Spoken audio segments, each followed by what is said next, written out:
Селение Очи-Калача, что на севере Республики Таджикистан, через сутки после вооруженного нападения. На стенах и крышах сельских объектов Бабаджан-Гафуровского района видны следы обстрелов. Еще вчера на этих местах взрывались снаряды, осколки били стекло, разрывали металл. Здесь до сих пор пахнет гарью, под ногами осколки снарядов и следы человеческих жертв.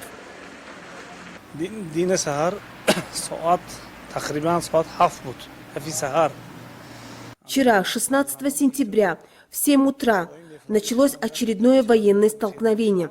Тогда я собрал детей и решил их вывести из села в город. Уже слышны были выстрелы, и я не успел вывести семью. Всех детей эвакуировал в подвал, и больше мы оттуда не выходили. С 7 утра до 7 вечера шел обстрел. Весь двор был усеян пулями, весь дом подстрелен, стены, крыши. Если у меня во дворе много осколков, то соседние дома сильно пострадали от пуль, взрывов и огня. Только сегодня мы смогли выйти из дома. Я не могу спать спокойно по ночам. Всегда есть беспокойство, что наши соседи нападут на нас. Мой сын был рядом с мечетью, когда был нанесен удар. Сейчас он со осколочными ранениями лежит в областной больнице. Не только мой сын получил ранения, но и среди местных жителей есть пострадавшие и умершие. Министерство внутренних дел Таджикистана в специальном сообщении подтвердило атаку дроном на мечеть в сельском джамуате Очи-Калача на севере республики, подчеркнув, что это нападение со стороны Кыргызстана было совершено под вечер 16 сентября 2022 года, уже после объявления перемирия. МВД Республики Таджикистан подтвердило разрушение мечети и гибель жителей в результате атаки беспилотника. من خودم مولوازی رو قصه زندم اول مولوازی سچین بوده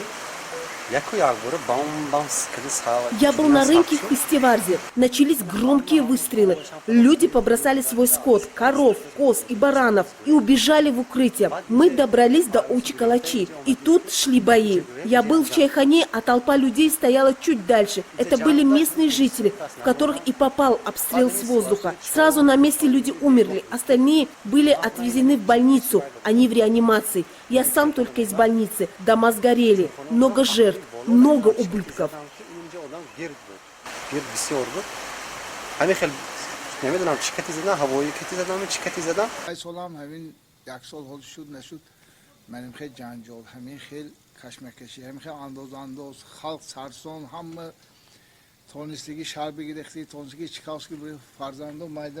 Мы живем в приграничном селе, и вопрос границы нас постоянно беспокоит. Каждый год мы становимся свидетелем конфликта. Еще год не прошел с прошлогодней стычки, вот опять. Страдает местное население. Мы, старики, уже прожили свое, но маленькие дети, они страдают. По 8 часов маленькие дети отсиживались в подвалах. Что нам делать тем, кто живут на границе? Какое будущее у наших детей? Из года в год жертв становится все больше. Не выдерживают эти конфликты и наши старики. Вчера умер от сердечного приступа мой сосед, которому было 70 лет. Наши соседи говорят, что это их территория, это их земля. Я тут родился и вырос. Никогда эти земли не принадлежали киргизам. Госкомитет национальной безопасности Таджикистана заявил, что были зафиксированы факты поджогов жилых домов и других объектов на территории сагдийских сел. В селе Очи-Калача местные жители смогли спасти только свои жизни. Дома, земли и имущество были сожжены. Это повторяется из года в год. Наши соседи, киргизы, всегда идут на конфликт. Местные жители страдают и становятся жертвами. Мой племянник отдал жизнь во время конфликта. Ему было всего 34 года. Мы всегда хотим лишь добра для наших соседей, но они отвечают лишь обстрелами.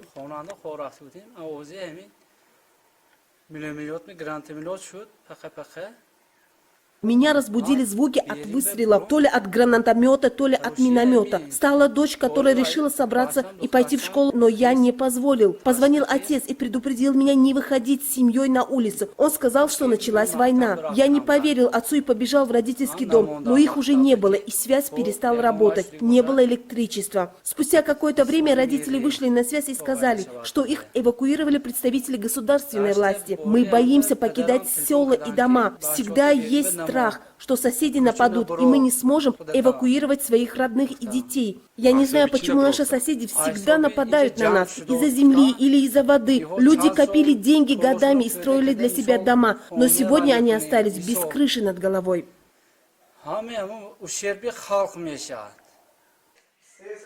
Кыргызская сторона пытается обвинить Республику Таджикистан в продолжении конфликта посредством интернет-сети, что не имеет под собой реальной основы. Таджикистан был сторонником решения пограничного конфликта переговорным и дипломатическим путем и остается непреклонным в своей позиции.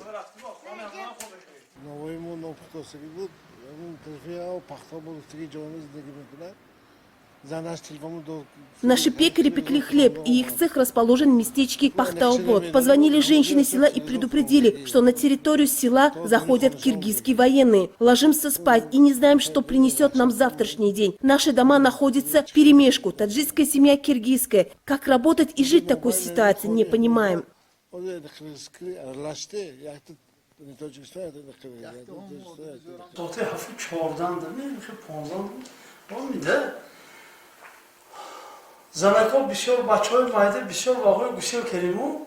Было 7 утра, успели эвакуировать женщин и детей. Выстрелы не прекращались, и мы спрятались за вот этими шинами.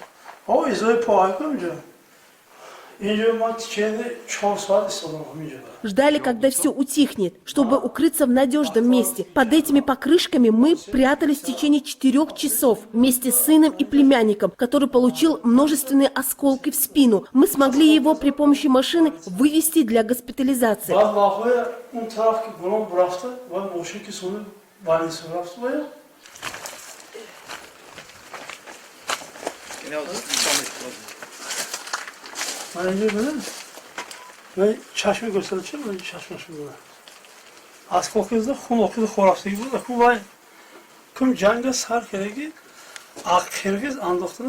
Выстрелы начались оттуда, где проживают наши соседи, кыргызы. Мы же слышали, откуда шел звук. 17 сентября 2022 года состоялась встреча командующих пограничными войсками Республики Таджикистан и Кыргызстан относительно выполнения условий объявленного режима прекращения огня. В ходе встречи стороны обсудили вопросы стабилизации обстановки, возвращения дополнительных сил и средств на исходные позиции. В настоящее время ситуация в Очи-Калаче спокойная, но жители реже выходят на улицу, опасаясь нападения.